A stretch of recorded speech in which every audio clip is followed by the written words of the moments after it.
வணக்கம் Rudra TV channel நேர்களே. நான் உங்கள் அன்பான சயின்டிபிக் வேதிக் அஸ்ட்ராலஜர் அஸ்ட்ரோ அருண்ஜி பேசுகிறேன். நல்லது நினைப்போம், நல்லதே நடக்கும். வணக்கம், நான் உங்கள் அன்பான சயின்டிபிக் வேதிக் அஸ்ட்ராலஜர் அஸ்ட்ரோ அருண்ஜி பேசுகிறேன். நல்லது நினைப்போம், நல்லதே நடக்கும். இப்போ பார்த்தீங்கன்னா மார்ச் மாதம் 2025 மிதுன ராசிக்காரர்களுக்கு எப்படி ஒரு பலாபலன்கள் இருக்க போகுதுன்னு பார்க்க போகிறோம். அதுக்கு முன்னாடி நம்ம சேனலுக்கு ஃபர்ஸ்ட் டைம் வரவங்க மறக்காம சப்ஸ்கிரைப் பண்ணுங்க, ஃப்ரெண்ட்ஸுங்களோட ஷேர் பண்ணுங்க. நம்ம சயின்டிபிக் வேதிக் அஸ்ட்ராலஜி முறையில் எந்தவித மூட நம்பிக்கைகளையும் போகாமல் உள்ளது உள்ளவாறு பார்த்துட்டு இருக்கோங்கிறது உங்களுக்கு தெரியும். அதாவது பரிகாரங்கள், அதாவது உண்மைக்கு மரணான விஷயங்கள், சயின்டிபிக் அடிவைப்பில் அறிவியல் சார்ந்த முறையில் இல்லாத விஷயத்துக்குள்ள நம்ம போகாமல் நாம் செய்த போன ஜென்ம கர்மா, பிற பறவைகள் நாம் செய்த கர்மா இந்த ஜென்மத்துல எப்படி ஒரு தாக்கத்தை கொடுக்க போகிறதுங்கிறது நம்மளோட ஜாதகத்துல இருக்கக்கூடிய கிரகங்கள் பொறுத்து நம்ம எந்த ராசியில பிறந்திருக்கோம், என்ன நட்சத்திரத்துல பிறந்திருக்கோம் வைத்து அமைகிறது உங்களுக்கு தெரியும். அந்த அடிப்படையில மிதுன ராசிக்காரர்களுக்கு 2025 மார்ச் மாதம் எப்படி ஒரு பலன்கள் கொடுக்கக்கூடிய ஒரு மாதமாக இருக்குதுன்னு பார்க்கும் பொழுது, ஆண்டு கிரகம் என்று சொல்லப்படுகிற குரு 12ஆம் இடத்திலே நீடித்திருக்கிறார், ராகு 10ஆம் இடத்தில் நீடித்திருக்கிறார், கேது குருவின் பார்வையில 4ஆம் இடத்திலே நீடித்திருக்கிறார். இப்போ பார்த்தீங்கன்னா சனி 2025 மார்ச் 29ஆம் தேதி கடந்த 2.25 வருஷமாக கும்பத்தில் இருந்த சனி மாதத்தின் இறுதியில் மீனத்துக்கு இடம்பெயர்கிறார். ஸோ இந்த பயிற்சி ஒரு அருமையான பயிற்சி மிதுன ராசிக்காரர்களுக்கு. ஏன்னா பாக்கியத்தில் இருக்கக்கூடிய சனி 10ஆம் இடத்துக்கு போனாலும் வேலை தொழில் விஷயத்துல நம்ம என்ன கர்மா செய்யணும்னு நம்ம இந்த ஜென்மத்தை பிறந்தோமோ அந்த விஷயத்தை நம்ம ஆர்வமாக நம்ம ஃபோக்கஸ்டாகவும், ஏன்னா ராஜோகாதிபதியே நமக்கு 10ஆம் இடத்துக்கு வரும் பொழுது பயங்கர ஃபோக்கஸ், முன்னேற்றங்கள், புரட்சிகள் செய்து நம்ம வாழ்க்கையில தொழில் வேலை விஷயத்துல நம்ம ஸ்டேட்டஸ், அதாவது உத்தியோகம் புருஷரட்சணங்கிறாங்க. உத்தியோகம் ஒரு மனிதனுக்கு பார்த்தீங்கன்னா ரொம்ப முக்கியம். அதே மாதிரி வேலை தொழில் எதா இருந்தாலும் அதுல அதிகமா ஃபோக்கஸ் பண்ணி ஜெயிக்கக்கூடிய அமைப்புகள் அடுத்த 2 வருஷத்துக்கு வருது. சனி 10ஆம் இடத்துக்கு மிதுன ராசிக்கு வரதுனால அதுக்கு வேணுங்கிற ஆரம்ப கட்ட பிளாட்ஃபார்மை, அடிப்படை விஷயத்தை கொடுக்கக்கூடிய ஒரு மாதமாக மார்ச் மாதம் 2024 மிதுன ராசிக்காரர்களுக்கு இருக்க போகுதுங்கிறது நீங்க தெரிஞ்சுக்கணும்.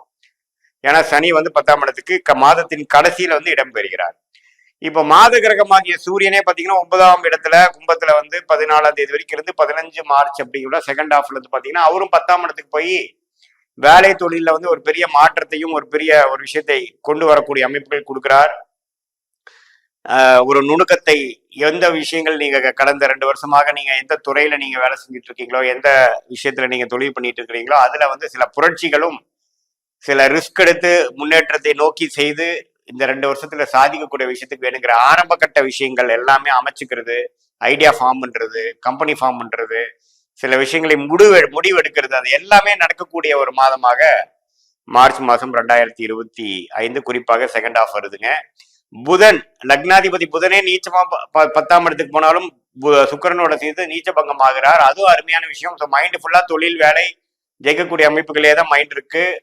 அதுவும் அருமையான விஷயம். ராகு, சுக்கிரன், புதன், சூரியன் 4 கிரகமும் 10ஆம் இடம்ங்கிற மீனத்துல இருந்து அந்த மாதம் முழுவதும் பாத்தீங்கன்னா நல்ல ஒரு முன்னேற்றம். அது மாணவர்களா இருந்தாலும் சரி, இல்லத்தரசிகளா இருந்தாலும் சரி, தொழில் அமைப்பு இருக்கக்கூடியவங்களா இருந்தாலும் சரி, வேலைக்கு போறவங்களா இருந்தாலும் சரி, என்னமோ அவங்க என்ன பண்ணணும், அவங்க கையில என்ன இருக்கு, அவங்க பிளேட்ல என்ன போட்டிருக்குது, அதை சிறப்பாக செய்யக்கூடிய விஷயங்கள் உண்டு.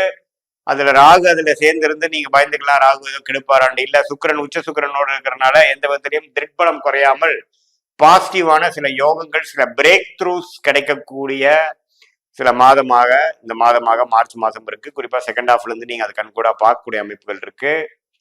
மற்றபடி பாத்தீங்கன்னா செவ்வாய் லக்னத்திலேயே இருக்கிறது, அதாவது ராசிக்குள்ளேயே மிதுனத்துக்குள்ளேயே செவ்வாய் நீடித்து இருக்கிறது. பாத்தீங்கன்னா கொஞ்சம் கோபதாபங்கள், வீட்டுல இருக்கிறவங்களோட கொஞ்சம் பேசுறது, நண்பர்கள் கிட்ட எல்லாமே கொஞ்சம் பார்த்து பேசக்கூடிய அமைப்புகள். ஏன்னா செவ்வாய் 7ஆம் வீட்டை பார்க்கிறார், 8ஆம் வீட்டை பார்க்கிறார். உடம்பு கொஞ்சம் பார்த்துக்கணும். திடீர்னு ஒரு இன்ஜுரி ஆகுறது, அடிபடுறது, அது மாதிரி சில விஷயங்களும் இருக்கதான் செய்கிறது. ஸோ அதனால தவறு இல்லை. எல்லாமே கிரக அமைப்புகள்லாம் மிதுன ராசிக்காரர்களுக்கு எல்லாம் ஒன்று கூடி ஓரளவுக்கு உயர்வை நோக்கி அடுத்த 2 இயர்ஸ்க்கு வேணுங்கிற மாற்றத்தை கொடுக்கக்கூடிய ஒரு அற்புதமான ஒரு விஷயத்துக்கு ஒரு அருமையான பிரில்லியண்டான ஒரு ஐடியாஸ், மைண்ட் செட்டு, அதுக்கு வேணுங்கிற ஒரு கட்டமைப்பு ஃபார்ம் பண்ணக்கூடிய அமைப்புகள் எல்லாமே இருக்கு. அது குரு 12ஆம் இடத்துல இருந்து விரயத்தை இன்வெஸ்ட்மெண்ட் அது மாதிரி விஷயத்தையும் கொடுக்குறார். அவர் மே மாதம் தான் பயிற்சி ஆகிறார்.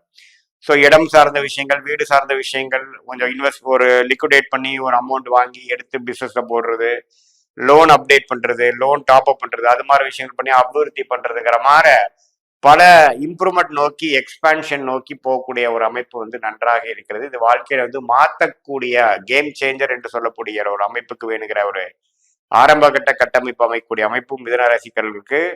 அது மாதிரி ஒரு தசாபுக்திகள் இன்னுமே நான் சொல்லக்கூடிய தசாபுக்திகள் போகும்பொழுது இன்னுமே நான் சொல்லக்கூடிய பலன்கள், இந்த கோச்சார பலன்கள் நல்லாவே கண்கூடி நடக்கிறது பார்ப்பீங்க. தசாபுக்திகள் கொஞ்சம் சிறப்பு இல்லாம போகும்பொழுது நான் சொன்ன பலன்கள் கொஞ்சம் குறைவா இருக்கக்கூடிய அமைப்புகள் பார்ப்பீங்க. பட் என்னதான் இருந்தாலும் இந்த ட்ரெண்டை நீங்க ஃபீல் பண்ணுவீங்க. அதே சமயத்துல உங்களுடைய ஜென்ம ஜாதகம் எப்படி இருக்கு, லக்னாதிபதி எப்படி இருக்கிறாரெல்லாம் வச்சு பார்க்கும் பொழுதுதான் துல்லியமான பலன்களை சொல்லலாம் முடிய இது வந்து ஒரு பொதுவான பலன்களுக்கு நீங்க எடுத்துக்கணும்.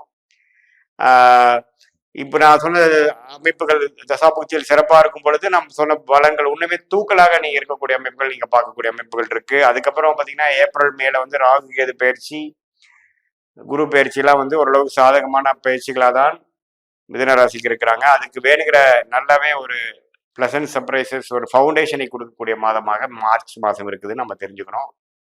மீண்டும் மற்றொரு காணொலியில் சந்திப்போம். நன்றி, வணக்கம்.